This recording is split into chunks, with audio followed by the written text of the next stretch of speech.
Hey, welcome back. Let's take a look at Harbor Freight's Apache cases. This is the 4800. I'm going to be putting radio gear and camera gear in these. My wife and I are going to do some traveling, and we're going to take you all along with us. And I think these are going to work out well. So let's take a closer look. So these are obviously a knockoff of Pelican cases, but they're sturdy. It's not brittle plastic. It's a really thick-walled kind of Rubbermaid-y fill-in plastic. I think they'll hold up well. It's got a pressure valve here, which is basically just a cap. So the Pelican cases are kind of a diaphragm, and they're kind of automatic. These you just have to unscrew. So if you're changing elevations or I don't know, anything that would make the case blow up, you can relieve a little pressure. I'll probably just leave that loose. I don't intend these things to get wet. Mostly shock absorption is what I'm interested in, and dust. And these are IP65 rated, watertight and dust proof. I'll show you the seal. They've got a really good seal inside. They've got a place for a padlock. So if anybody is intending to steal these, they just have to take the whole thing with them. And bust the lock off later. I guess you could probably put a bike chain in there and chain it to something, but not sure how secure that makes it. But let's take a look.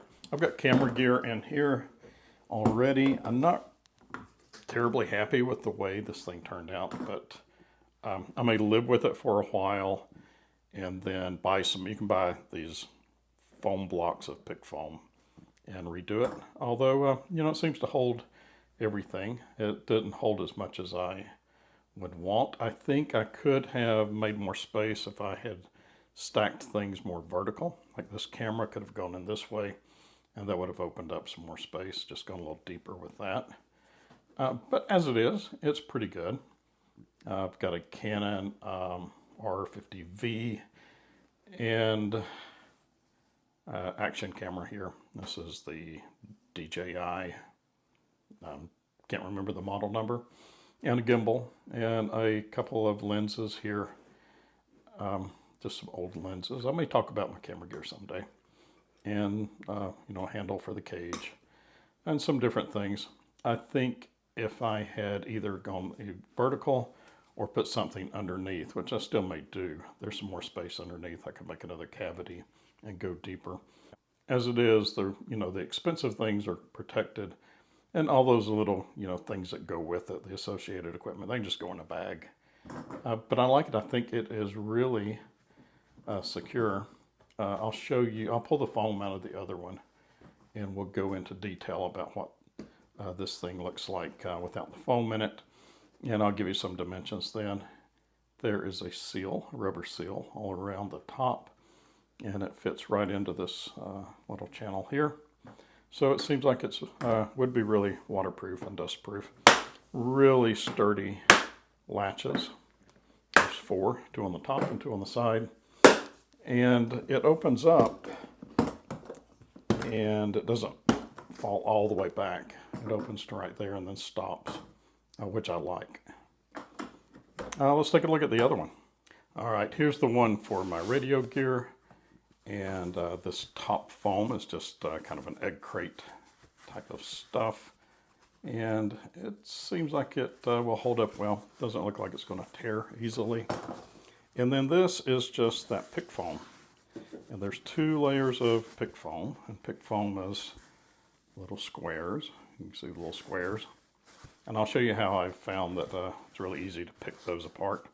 And then the very bottom layer is just a solid layer.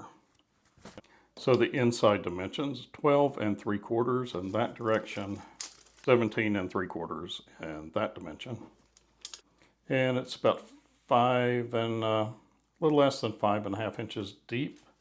And then there's some room in the lid here. About 1 3/4 inches deep. Each one of these pieces of pick foam is 2 inches thick. So there's 4 inches of pick foam. And then that lower piece of foam is an inch. So you've got 5 inches of foam, with 4 inches being pick foam. And the grade on top is about 1.75 inches from the top of the little peaks here. So lots of padding. So primarily in this one, I'm going to have my Zygo G90. And I'm going to put this probably 2 layers of foam over, maybe 3. I think I'll go 3. And it's easy to get it like a straight line because you can tell where these things are at. And then I'm going to kind of draw it out with my Sharpie.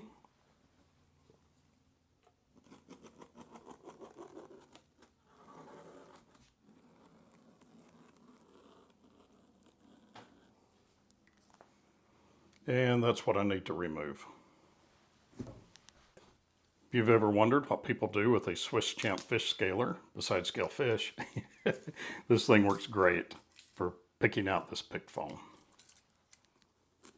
And it's also graduated, so you can tell, about how deep you want to go.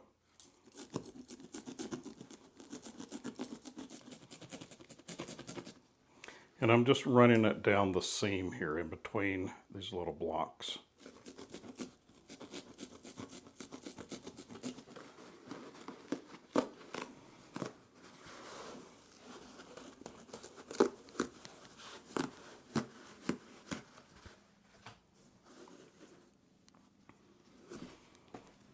Perfect fit. So I'm going to make a little cavity, and I can put some cables and things like that inside here. So let's do that.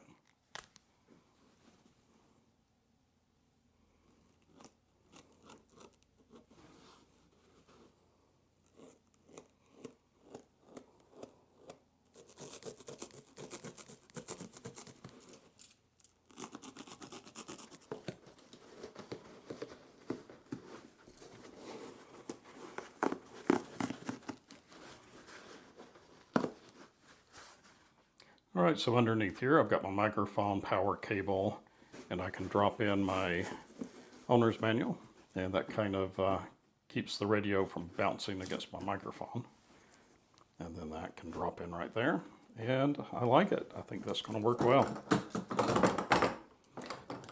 Another thing I've noticed is these have got kind of a ramp on them, so when you close the box, it pushes the latches out. So a little less aggravating to get this thing closed.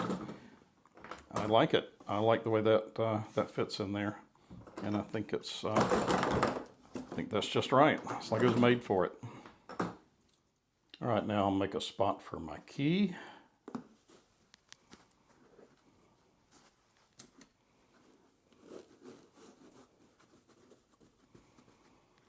All right, and there's enough room for the cable to ride right underneath it, and that's a perfect fit.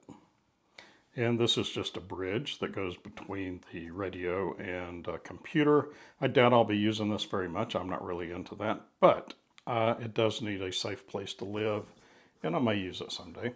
So I think I'm going to make a little cavity right in here, and these are the associated cables that go with it. And I may just stick that underneath it. I'm not sure. Let's make a little hole there and see how it works.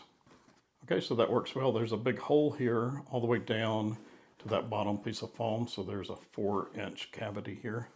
And I can just stick my cables down in there.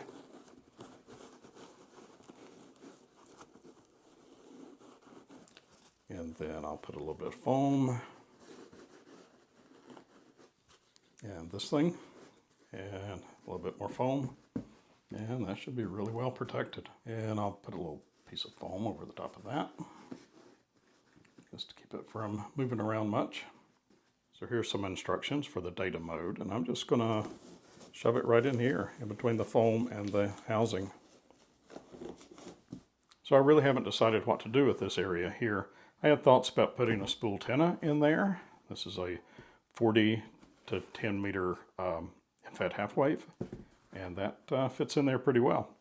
Or I had thought about putting some ununs in there. Here's a 9-to-1 and a 4-to-1. Or, you know, I've got other things like, you know, this is a chameleon blank and this is the chameleon isolator to go with my whip. These two things don't go together, but for transport, you can put them together, and that protects the threads on here and just, you know, keeps them from one being in one place and one being in the other. So I had thought about that, putting that in there. But I don't know. I'm not sure yet. I've still got a couple of handhelds to go in here, so that may be where those live. So I'm going to stop here for now, and then I'll put a little more thought into what's going in this area. All right, there you have it. Don't forget about the 8,000 subscriber giveaway, and I'll catch you on the next one. Bye.